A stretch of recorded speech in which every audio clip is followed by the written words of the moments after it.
I went to the woods because I wished to live deliberately, to front only the essential facts of life, and see if I could not learn what it had to teach, and not, when I came to die, discover that I had not lived.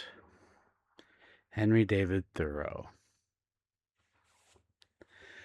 Greetings and salutations to all of you beautiful, lovely, fluffy, non-fluffy, and naturally wonderful humans, furries, and all those out there. All of you. I have to give my, once again, apologies for the delay in this podcast. I know it's been quite a while since our last episode, but much like the poem that I read at the beginning, I have been living and I have been working and I have been doing my very best every day for many reasons and many causes and for others as much as possible. So, my sincerest apologies for the delay, but I intend to make this episode worthwhile, and I have a good many notes to go through and a good many stories to tell. So I think you'll find that this particular episode will be a something of a makeup of the last few weeks. First of all, I hope you all are doing well. I hope that you're enjoying spring, some of you, and seeing the leaves turn back to green, bloom out with beautiful flowers, blue skies, warmer weather, the sprinkling rain, and the soft winds that we discover in our day to day. Seasons change, just like life. We all go through new seasons of life, here, there, and some of us more recently, some of us maybe not in a while, and we're about due for a season of life change, but the changing seasons, I think, are reminders, at least the way that I see them, are reminders that there's always a new day. As it's been said by many writers, one of my favorites, including Dale Carnegie, every day is a new life to the wise. Every day is a new life, a new opportunity to someone who is wise. And a lot of times we can see seasons that way too. It's a new life, it's a way, a chance, an opportunity, a new and better day. A new and better season is coming. And I think the seasons changing physically in nature are beautiful reminders of that very thing. So, the first thing to jump into, and the biggest, is I went to Texas Furry Fiesta recently, a couple weeks ago now. It was a beautiful time. Probably the best year yet of TFF. I love that con. It's remains still in my top 5. I'm not sure exactly where in placement, but it does remain still in my top 5 most favorite cons of all time. That con is where I met some of the sweetest, kindest, and lovely individuals that I've ever met. There are a couple that stick out to me, and I'm not going to mention names just because of privacy reasons, but there were some interactions that I truly will never forget. There was one in particular that came up to me and just poured their absolute loving heart out, thanking me for the content that I make and for the things that I do, for the streams, posts, all that stuff. And I stood there in utter awe and disbelief, as a matter of fact, because I've had interactions like this before, but nothing like this. This was different. It just felt, I felt it straight from their heart. I could feel not only their nerves for one thing, but just their story that they were telling. And they had told me that they were having sleep issues, and my videos, my ASMR videos, were helping them sleep and helping them get good rest every night. In fact, they said that they put on one of my videos every night to help them sleep. And you, I don't think any of you um, realize what that means to me, truly. I apologize for the interruption. I had to hit pause because the landscapers decided this was a good time to mow the grass. Because, well, hey, seasons change, right?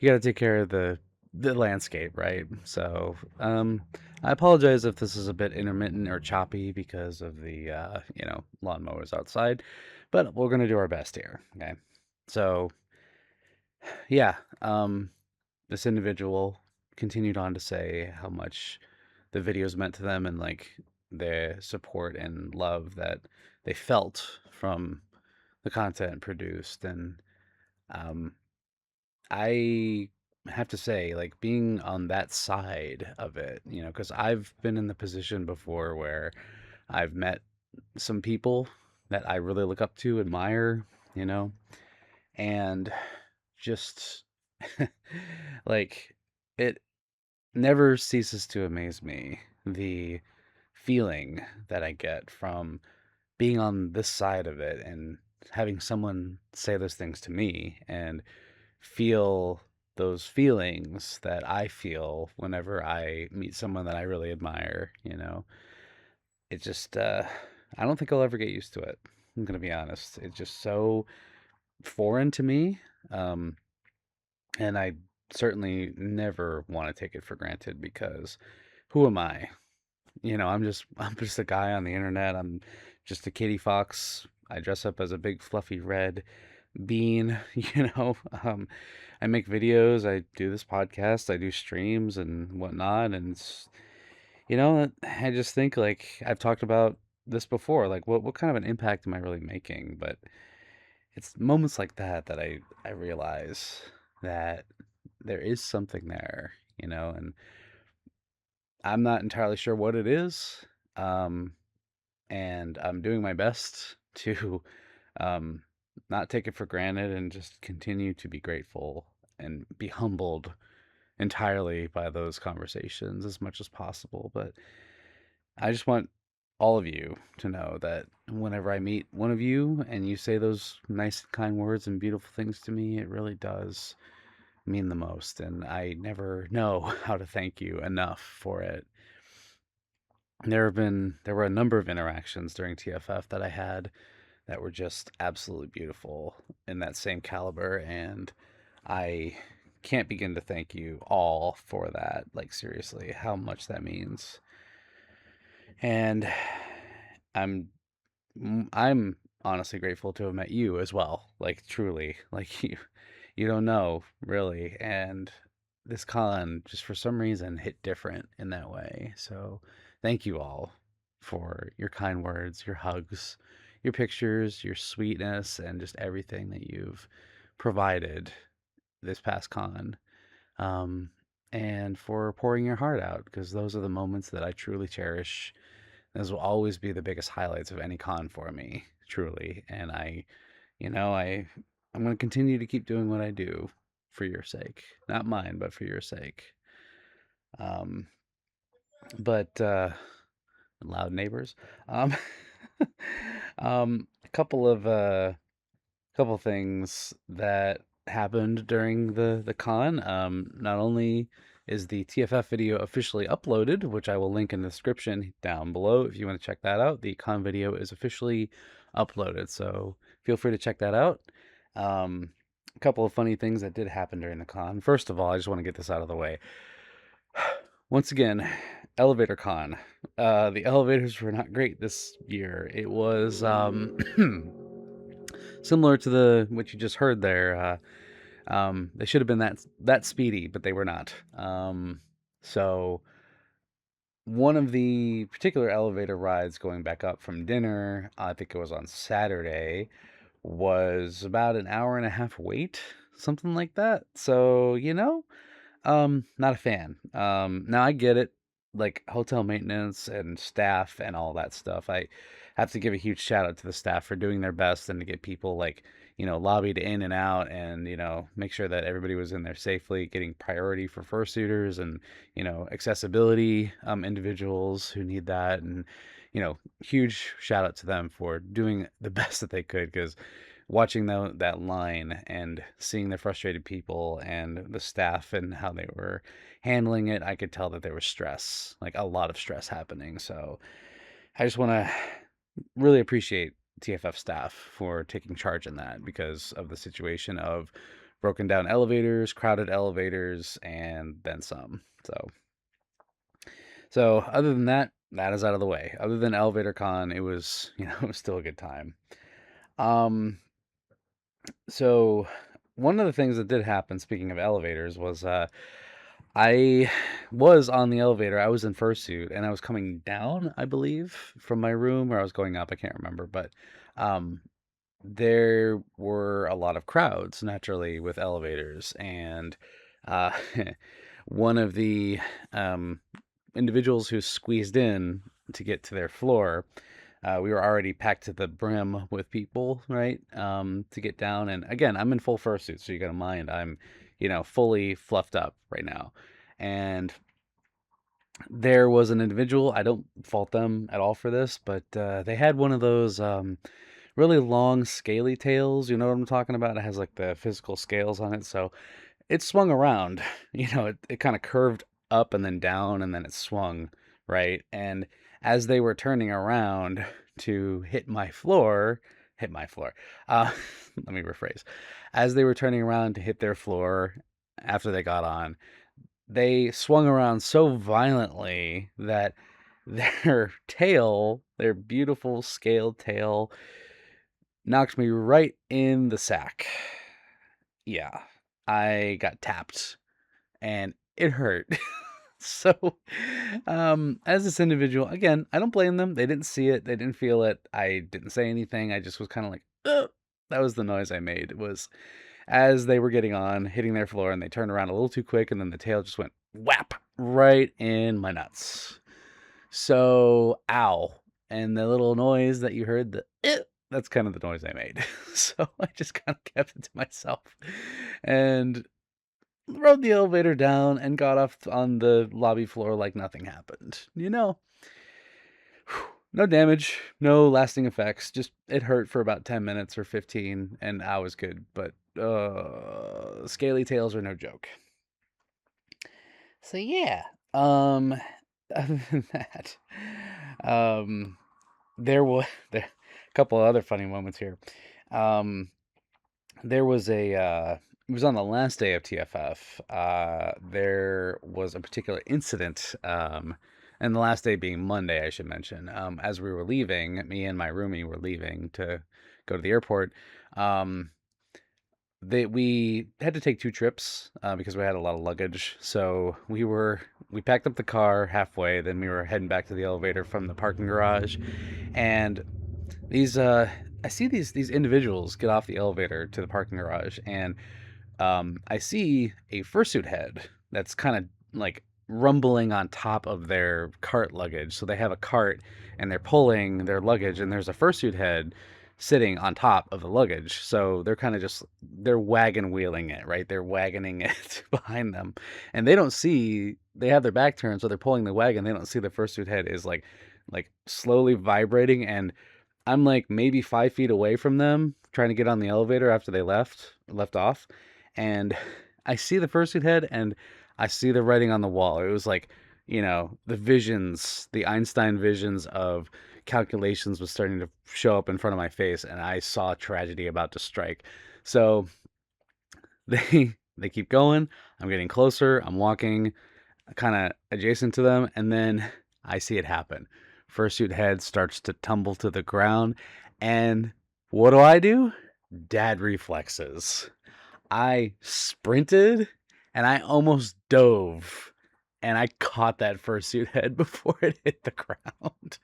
And it was kind of like a quarterback catch. This is a sports analogy. I'm not a sports person, but if you've ever seen a quarterback kind of like catch a ball flying from like behind them, and then they catch it from behind them, and they kind of do like that stumble run. You know what I'm talking about? It's like they kind of bend over and they're trying to maintain. That's kind of what it was like. Just like I I caught that fursuit head. I almost ate it. I did not fall, and the fursuit head never touched the ground. And I like grabbed it like a child, like whoa. I held it up, breathing heavily, and they're like, "Oh my gosh, thank you." And I'm like, "You're so welcome. There's no way I am letting that thing touch the touch the parking garage floor. There is zero chance." So thankfully, yeah, we we gave each other a fist bump. They were so grateful, and I felt like a scout. I did my good deed for the day. So I didn't realize that my dad reflexes were that poignant. Is that the word I'm looking for, or just like that reactive? But no, just seeing that fursuit head start to fall, just sprung into action like I was in the military and just like caught it before it hit the ground. Um, Speaking of that, just a little side note.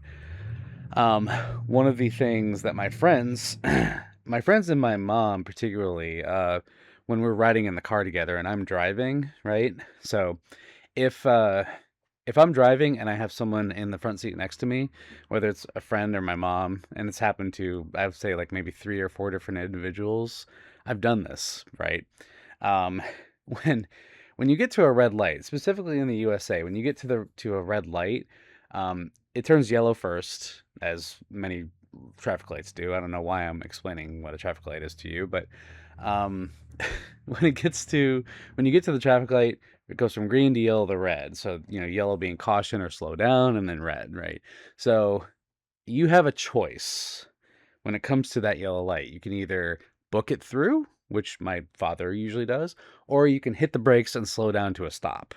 My mom is the latter. She sees that yellow light, she stops, right? She slows down to a stop.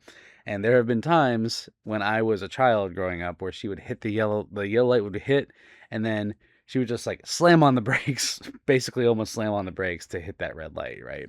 My dad, however, is the opposite. He sees that yellow light, he speeds up and just books it right through. Doesn't even care, right? So I'm kind of a mix of my parents. At times I will stop, slow down for the yellow light. Other times, depending on the distance, I will go straight through. So it just depends on, I judge the distance, right? Um, but anyway, the point is, I do what my one friend has called mom arming. Okay. So if I decide to hit that yellow light and slow down, and maybe my distance is misjudged and like I end up slamming on the brakes, I will take my arm and like hold the person back in the front seat. I will like put my arm over the person in the front seat and like hold them like for safety reasons. And I've noticed that I do this even when there's nobody in the car. Yeah, it's like the dad reflex just kicks in, and then I just like I put my arm over their chest or whatever and like hold them for safety, right? So it's so weird that that happens. It's happened many times, and I don't even mean to do it. I don't even think about it. It just happens like instinct, right? And like I said, I do it even if there's nobody in the car. It's so strange. So dad reflexes, I guess, are part of my DNA. I don't know. So there's your side note.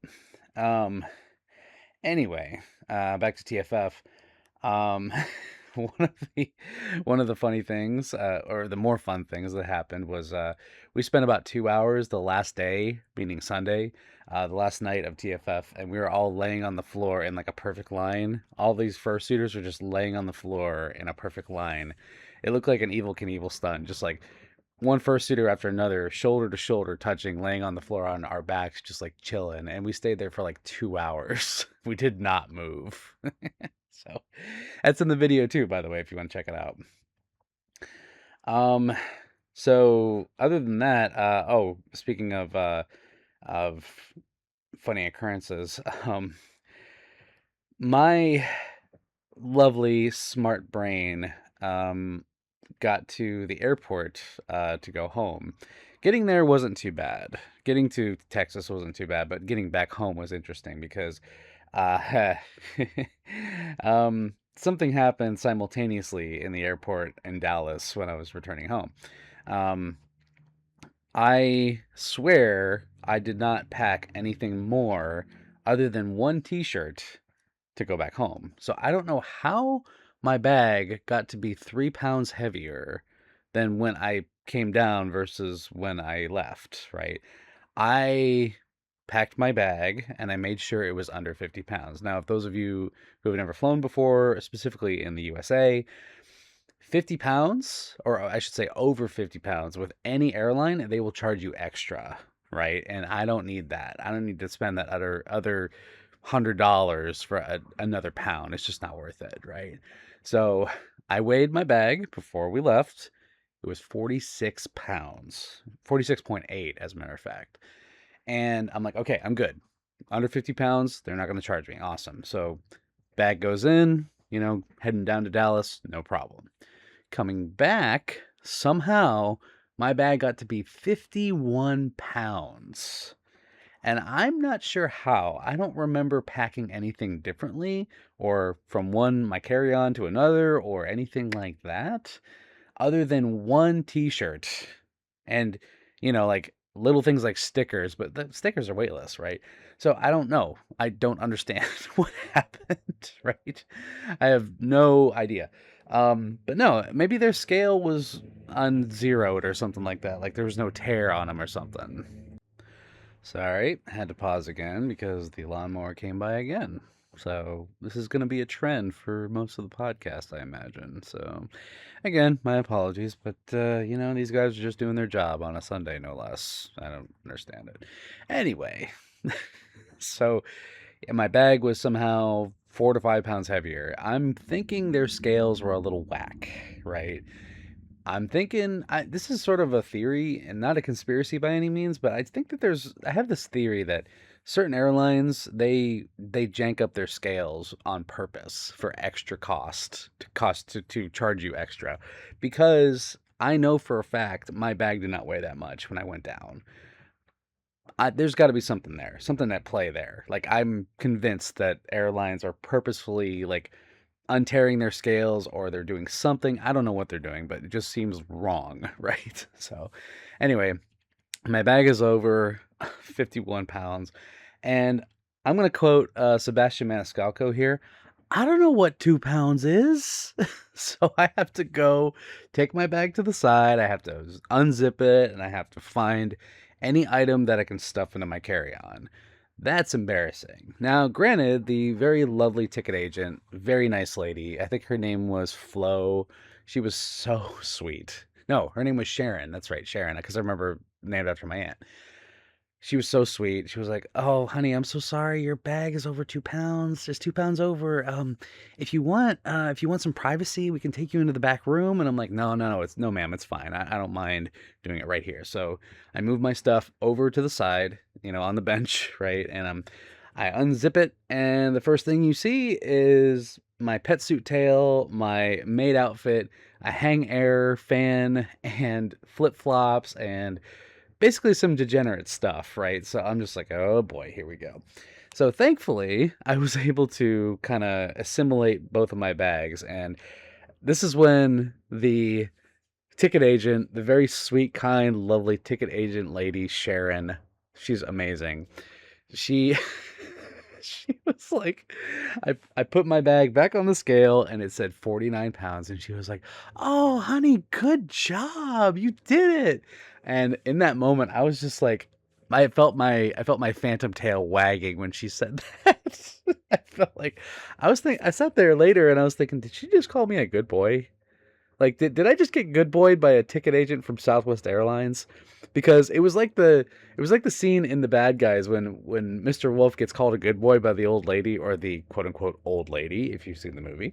Um, that was just that metaphorical tail was just wagging when she said that, and I'm like, oh my gosh, what is happening to me? I just got called a good boy by a ticket agent. So, hey man, you're coming home from a furry convention, right? That's the consensus.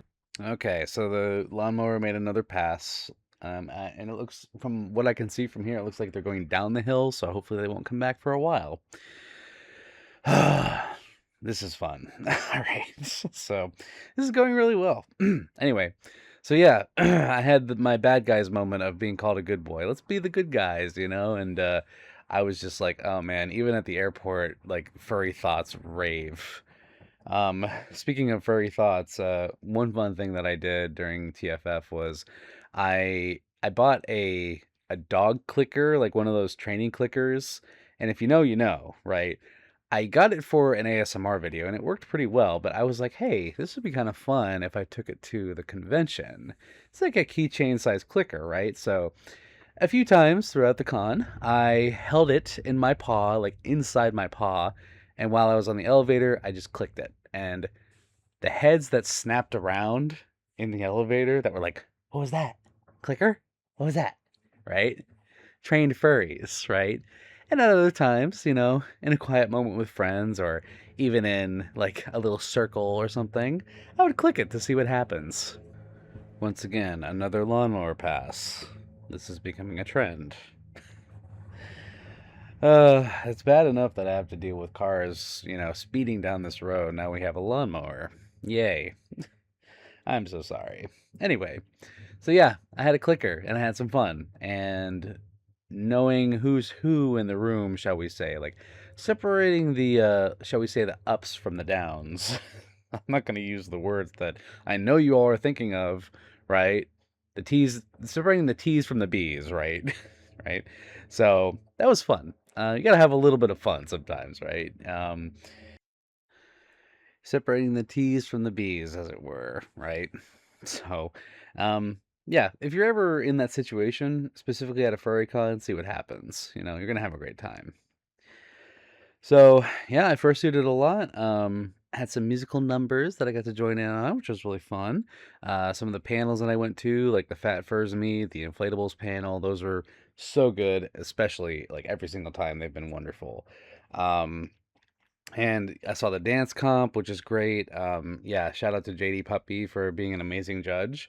And yeah, so and again, seeing friends, seeing old friends, making new ones, just yeah, having a great time overall. And I'm just so thankful for this con and having to go there and getting to attend. It's always a special thing whenever I get to go to a con. Like, honestly, like getting to go to any con at all is just a beautiful blessing. And, I've mentioned it before, but there were many years where all I dreamed about was going to a furry convention. And sure enough, it's happened and it's been happening. And I'm so grateful for every single time that I get to go to one of these, like any con really. And each con has their own charm, which is my, personal favorite is the fact that each one has their own vibe, their own feel, their own charm, just everything, And I'm just so grateful for how it turned out. So. But yeah, feel free to check out the TFF video in the description, and you'll get to see a more visual representation of everything that happened. Yeah. Couple of interesting things that have occurred post TFF and then some. One of the things have that I've noticed has happened and has been happening is sort of a subtle phenomenon that I've noticed, especially recently. So I'll give you a good example. It's sort of like a coincidental scenario, or maybe it's more fate, if you want to call it that. Um, One thing that happened, very small but very interesting. On the way back to the airport, from Dallas to back to Ohio, uh, we passed by this road that was named Mitty Street, I believe, Walter Mitty Street or something like that, or it was like Walter Street. I can't remember exactly, but if any of you remember the movie with Ben Stiller, The Secret Life of Walter Mitty, good movie by the way, if you ever get a chance to see it. There's a particular scene in that movie where they Walter Mitty and I guess someone he knows is fighting over a toy from the 90s, a Stretch Armstrong doll, right? Very comically done scene. So if you get a chance to check that out, I will also link that video in the description so you can check it out. Yeah, they're fighting over a Stretch Armstrong doll. It's a whole scenario. I don't understand it, but you know, it's for the movie, right? So I saw the street sign. It said Mitty Street, I believe, and then it got me thinking about that scene from Walter Mitty of them fighting over Stretch Armstrong. So just those kind of nonchalant thoughts that you have just kind of pop into your head, like, oh yeah, that reminds me of that movie, or that time, that or that person. It happens. It's how thoughts work, right? So I'm getting on the plane, and the first thing I do is I sit down, get myself comfortable, all that, whatever. And then before we take off, now, granted, I had this thought on the way to the airport, this whole Walter Mitty, Stretch Armstrong scenario pictured out in my head, right? I'm sitting in my chair and I look in front of me. You know how you can see in front of you, like between the seats, like sometimes you can see people on their phones, or you can kind of catch a glimpse of like the person's profile that's sitting in front of you. Well, I see this guy sitting directly in front of me, and he's got his cell phone up and he's watching a movie. And sure enough, what's he watching? Secret Life of Walter Mitty, starring Ben Stiller. And what scene is he watching in that particular moment that I looked? The Stretch Armstrong scene. How did that happen? How does that happen? That is a completely random occurrence. Like, I had this thought on the way to the airport after seeing a road sign and thinking, oh, that was a funny scene from that movie. And yet, here it is in front of me by an individual I don't even know who's watching it on his phone. That particular scene. Like, what is happening? Does anybody else have do any of you have a moment like that? Do you ever have a moment where you think about something and then you see it like play out in front of you? It's kind of like that what's that effect called? Let me look this up real quick. It's a similar effect, right? Um let's see. If you want the example is if you want to buy a new car and you see it everywhere. There's a particular psychological phenomenon that's called the Bader-Meinhof phenomenon, the frequency illusion. That's what it is. Okay, I had to refresh myself with Google. Yeah, the Bader-Meinhof phenomenon, a cognitive bias where after noticing something or something new, like a car, you suddenly see it everywhere. So this happened to me too. When I bought my car, I drive a Toyota RAV4, right? And as I was shopping for RAV4s, I would see them everywhere because my brain was particularly focused on that one thing because that's what I was shopping for, right? It's the same with buying a house. You see ranch style houses everywhere, you see whatever. And it's not just buying things, right? It happens to me with music, right? Like I will think of a song or have a tune in my head or whatever, and then later the same day I will hear it from a completely random outsourced place, like whether it's at work, in the car, or like I'm at the store and I hear it, and it's just like, how does that happen? So yeah, the Bader-Meinhof phenomenon or the frequency illusion. But sometimes it happens so coincidentally, it's just not even funny. So I don't know what you want to call that, but it's creepy and it's weird, but it's so cool at the same time, you know? So that was one of those moments that happened on my way home that I just cannot explain. The fact that I saw that same exact movie scene as I thought about it like earlier in the day. So yeah. If any of you have any experiences like that, I'd like to know. Let me know in the comments. So, let me see, going through my notes here. Right when I got home, as I was coming home from the airport, like driving home, I stopped at the gas station to get some, R&R snacks and, some stuff, some gas for the next day and that kind of thing. Um, I I pull in and I'm getting my stuff. I go inside, I get my whatever, and I come back out, and I see this guy, and he's backing into a space. And I should mind you, he is driving a Tesla. But the guy in the driver's seat is being very, very blatant about it. Okay.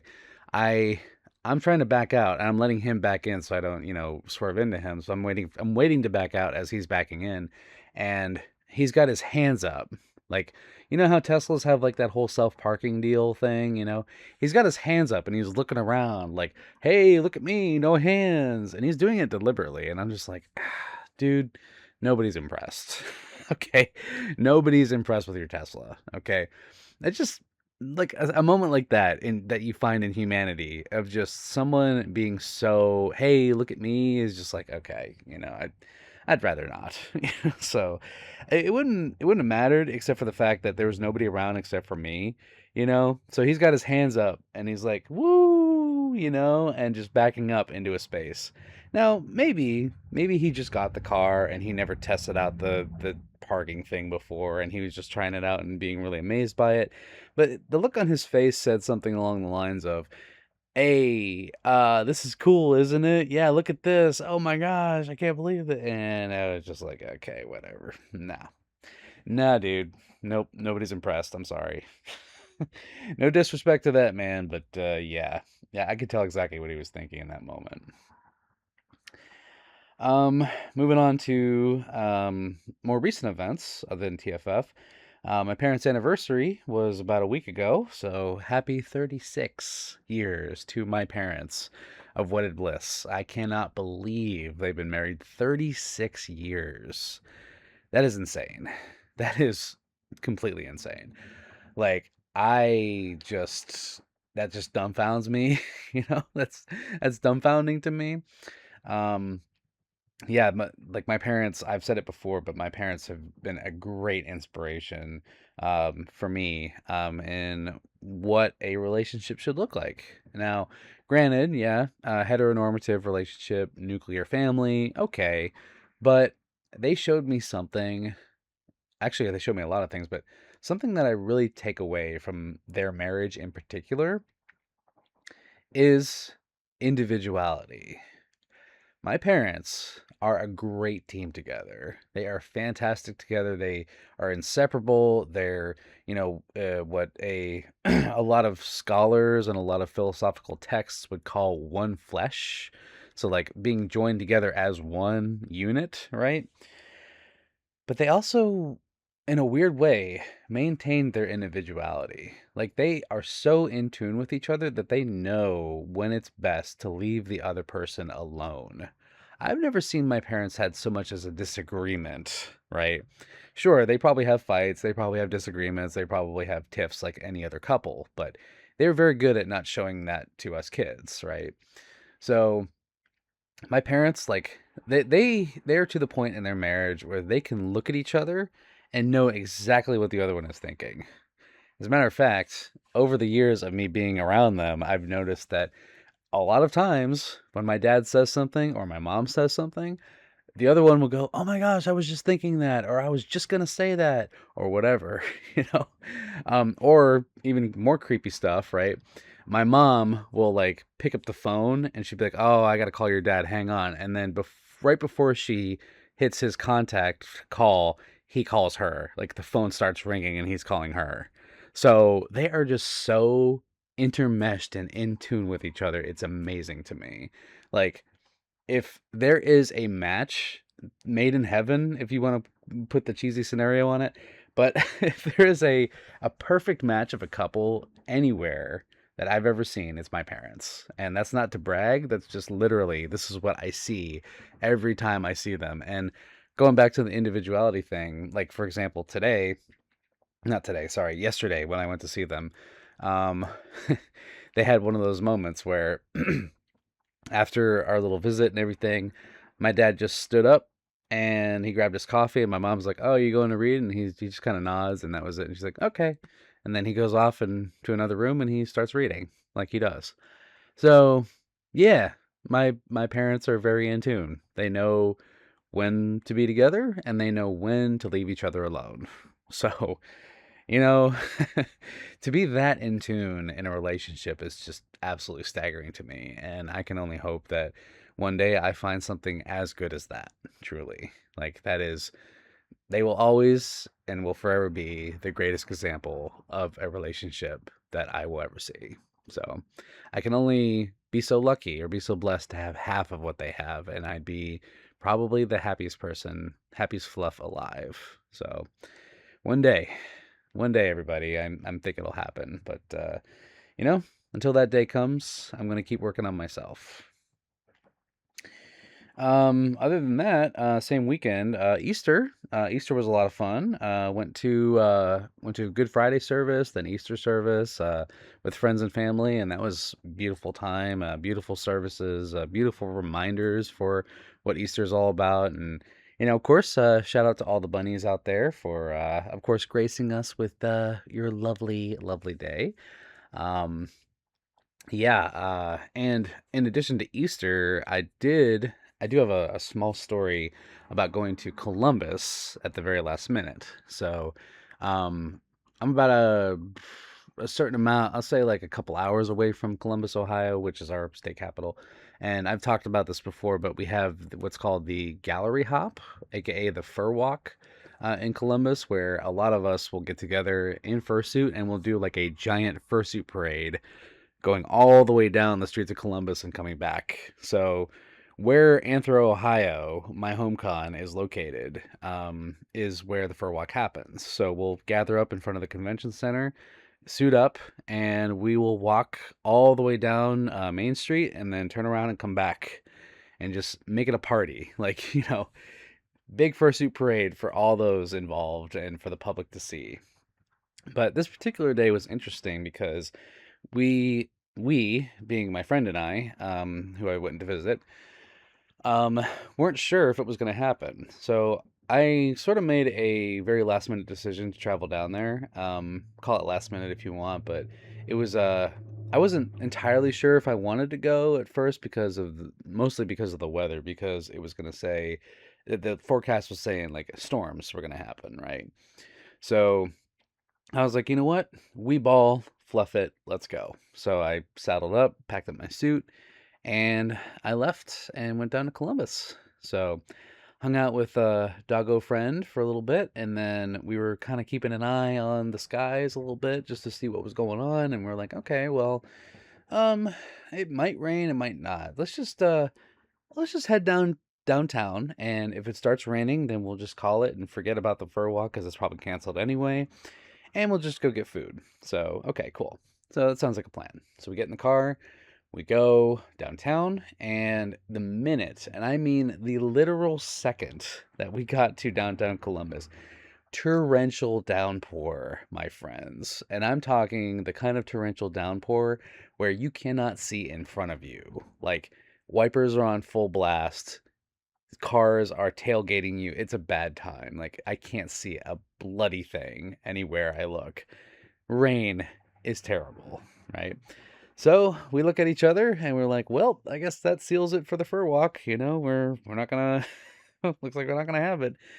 But what was really weird is we checked out the group chats for the fur walk and nobody said anything about it being canceled. So we're like, okay, that's kind of weird. So what do we do? So we just decided, you know what, forget about it. We're just gonna go and get some food and we're gonna have a good time, together. So went to a nice little taco place. It was wonderful. Had some drinkies and some tacos and some queso. It was delicious.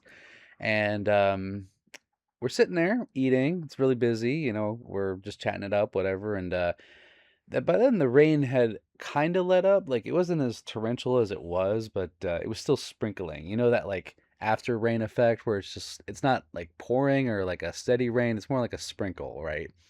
So we're just, we're peering outside every once in a while, just checking it out, whatever. And about 3/4 of the way through our meal, what do we see?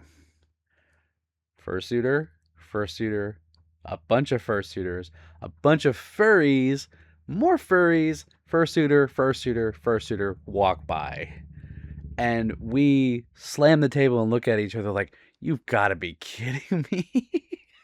So we flagged our waiter down and we were like, hey buddy, come on, can we get the check? Because we were pretty much done at that point. We're like, hey, can we get the check? And it's like, yeah, sure, here you go. And we pay it, and then we booked it out of the restaurant. Like we supersonic sped out of that restaurant so fast, back to my car. I grabbed my suit and we got our stuff and we Thankfully, thankfully, we caught the fur walk during their little break, like, at the halfway point of their break during the walk, and so, basically, we walk down one set of a sidewalk, blocks down, and then we'll take a little break in this, like, alcove area where there's a really nice big parking lot, so we just kinda chill there, and then we turn around and come back, so they were at their halfway point break, right? And thankfully, we caught them at that point. I had my suit, my head, my paws, my tail, whatever I had, and I ran up to them and I was like, "Oh, hey guys, what's up?" And they're like, "Oh my gosh, Samson, you're here." And I'm like, "Yep, I'm here. We saw you guys walking. we were we were at the taco place. We saw you guys walking." And they were like, "Oh my gosh, you came. You were here for this?" So like, yeah, we thought it was canceled, and everybody else thought the same thing. They thought that it was gonna be canceled because of the rain, but they ended up just delaying it like 45 minutes, because of the rain. So, thankfully, we caught the last half of the walk, and we did not have to deal with the rain. It didn't rain at all for the rest of the night. We were just clear as day, dry, and we we got to finish the last half of the walk. So that was a beautiful adventure. And my lovely friend who was there, who one of my lovely friends who did not expect to even be there, or expect me to be there, were like, "Oh my gosh, Samson, what are you doing here?" And I was like, "Well, I don't know either." They're like, "Oh," so they were kind enough to drive us back to my car. So I'm so thankful for them.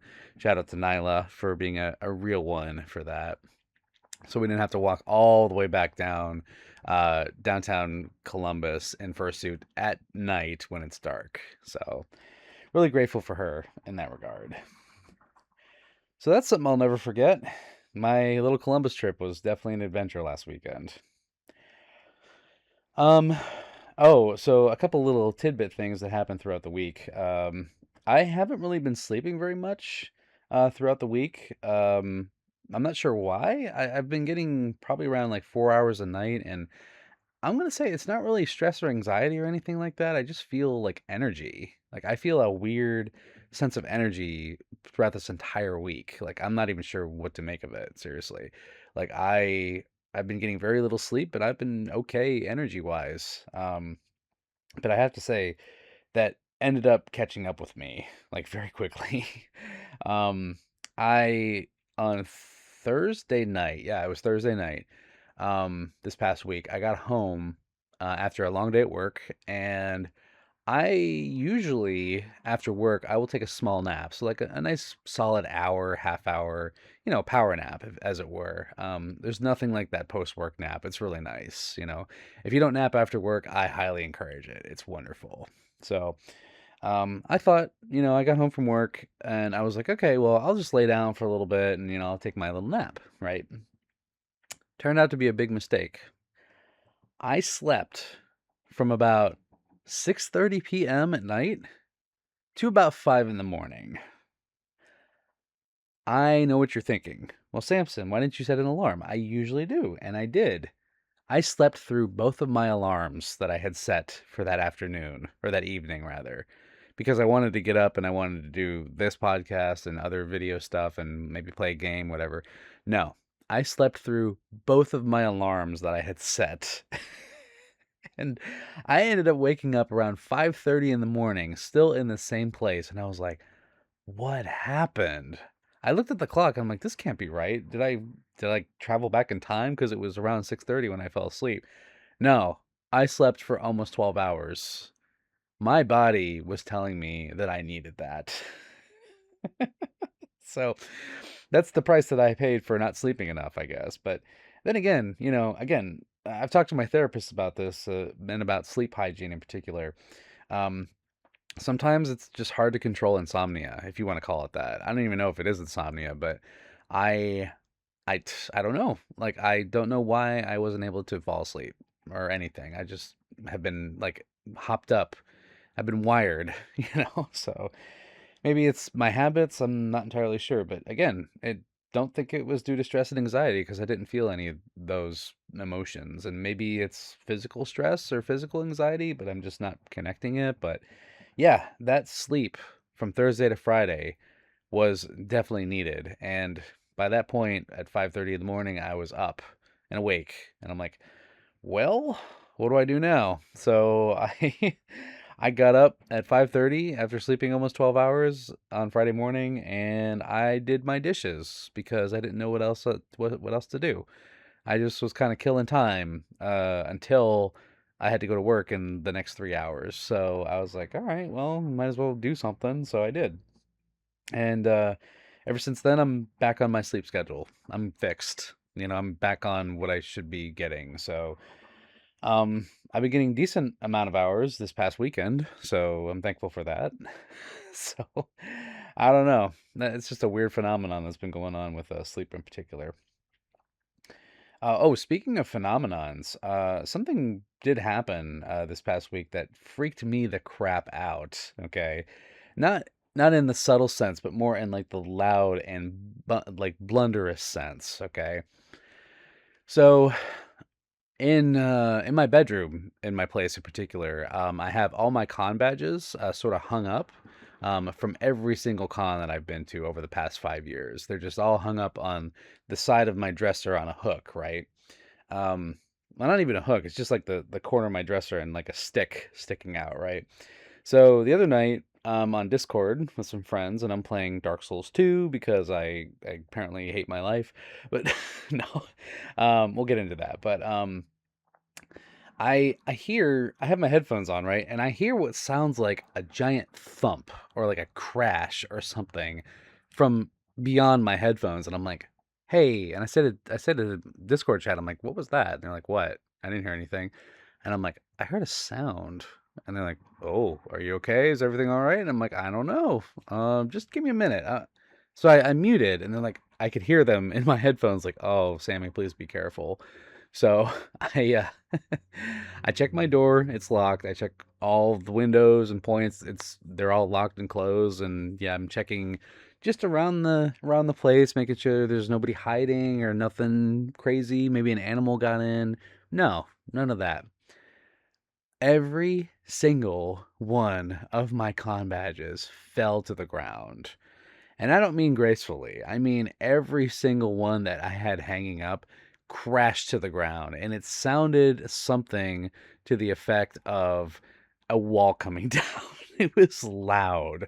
Like, I guess con badges, after being stacked on each other for the past 5 years, will eventually take their toll, and the weight cannot be borne to the dresser side anymore. So I go in my bedroom and I just see a carnage of tangled up, mangled up con badges. And I'm like, okay, well, guess I'm going to need a new hook. And I looked up at where my dresser was hanging them, and I look and I see part of the wood is split off. So apparently, my badges, all 50,000 of them that I've had, got so heavy and they stacked on each other so hard that it split part of the dresser off. Like wood was split. I can't believe that. So something had to give, I guess. Yeah. No, and I ended up breaking my dresser in the process. So I gotta find a new place for my badges. I gotta hang them up. I gotta put them on a hook or something like that. I'm not entirely sure, but yeah, that was a scary phenomenon. So maybe it's Jeremy the Ghost is back because I've mentioned this before, but I'm pretty sure I have a ghost and his name is Jeremy. So maybe Jeremy did that. So Jeremy, if you're listening, you're not funny. He, he don't mind me. So that was something I'll never forget. Something weird. Um, let's see my notes here. Yeah, one of the things I did mention was Dark Souls 2. I've been sort of grinding Dark Souls 2 for like the past few weeks. I don't know why. I've been somewhat addicted to it. And if any of you are Souls players out there, you'll know exactly what I'm feeling right now. I can't put it down. Like I am fully completionisting this thing entirely to the point where I have been investing a lot of hours into it, and usually at night, right? So Yeah, that's been happening. Not gonna bore you with the details, but let's just say that my patience is very much being tested at this time for these games. Man, yeah, I'm not a fan of it. It's a good game, but it's not my favorite one by any means. So, you know, Dark Souls 2, I do not recommend it. And if I do, I recommend you start with number one and go straight to Elden Ring. That's kind of my recommendation. So, yeah, any of you gamers out there, especially the sweaty ones, you'll understand what I'm saying when I say that Dark Souls 2 is hard. Yes, very hard.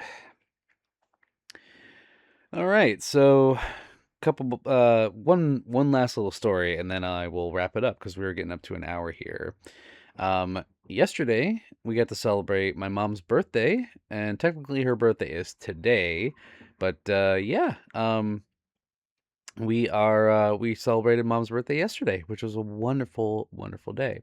So happy birthday, mom. I love you. I wish you all the joy and wonderment and love that you have shown me over the years.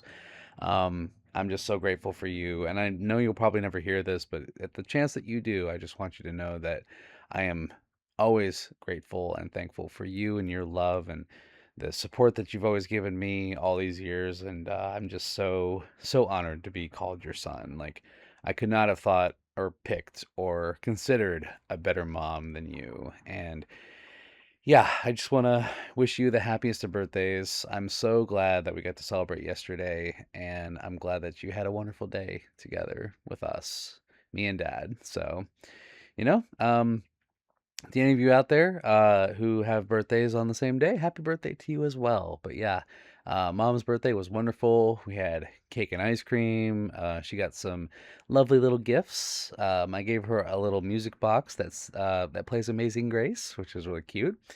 My dad and I did some shoveling in in the garage and in the yard, so that was a lot of fun. And not to mention, we did do something that I'm not really keen on.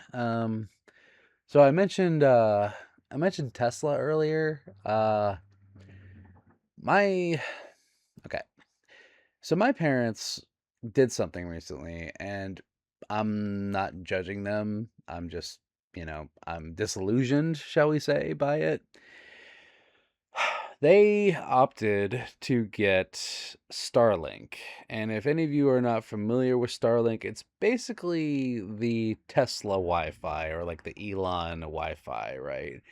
So my dad in our little chores outside was like, "Hey, can you help me put up the new Starlink satellite dish?" I was like, internally, no, I don't want to do that because I don't like it. I'm not a fan of the man. I don't particularly care for him at all. So, but you're my father. I respect your wishes. I respect your house and I respect you. So I will help you set it up. So I bit my tongue and I helped my dad set up the Starlink satellite dish. That whole time of holding it and installing it, I wanted to chuck that thing off of the roof and then jump down, get in my car, and run it over. Like, that's how much I was just despising the process. I was like, I don't like doing this, but I love my dad, so I'm going to do it. So, sort of a a play in I don't want to say morality, just pain and frustration of the situation. So the good news is my parents have working Wi-Fi and I don't agree with it, but they have a working satellite dish, so what am I gonna say, right? Yeah. So that was fun. I never want to see it ever again. Thankfully it's on the other side of the house, so I don't have to look at it when I'm over there. But let me just say this: whenever I go to their house, I turn off the Wi-Fi. Like I disconnect the Wi-Fi from my phone because I don't need that. I don't need that connection. So now, granted, I know it's controversial, and I know that there's a lot of opinions about this, and particularly the man himself. But I don't particularly care for him. And that's all I'm going to say.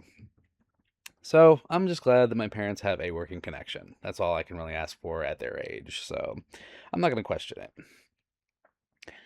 So that, my friends, is the podcast.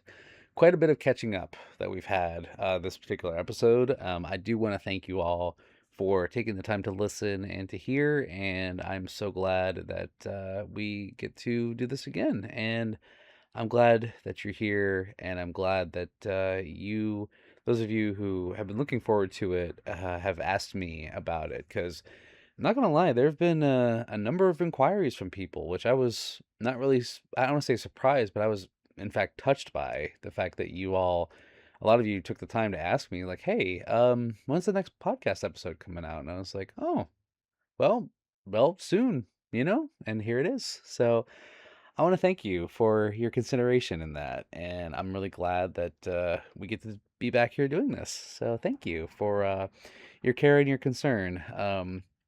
Again, apologies for the long wait, as it were, in this waiting for this episode. But hey, I'm glad that we're here now and doing this.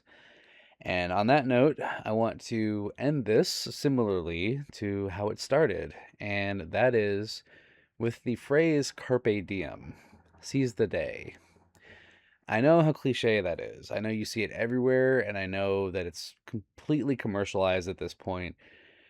But the only reason I say that, seize the day and take out the marrow of life, like suck the marrow out of life, right? We have one day at a time. We have one life to live. And as I've seen, recently I watched, rewatched Dead Poet Society, which a lot of you know is my favorite movie of all time. Um, it it's a nice reminder that we need to live our days to the fullest, suck the marrow out of life, and enjoy it. Take chances, take risks, do things differently, find new perspectives and things, live in a way that is true to your individuality, which is why I say that, much like that poem that you heard me read at the very beginning. I went to the woods because I wanted to live. So live. Let's live today. Not tomorrow, not yesterday. One day is gone and one is yet to come. But today is the day that we live. It's a good reminder. Don't let that light be snuffed out.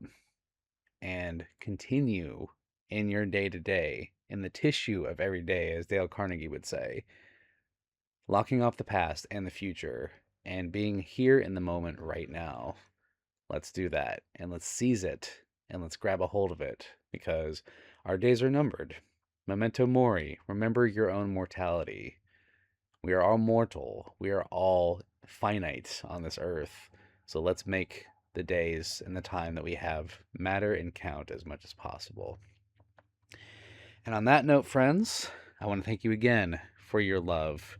Thank you again for your listening. And if you've gotten this far, you are a true OG, and I do appreciate you so much.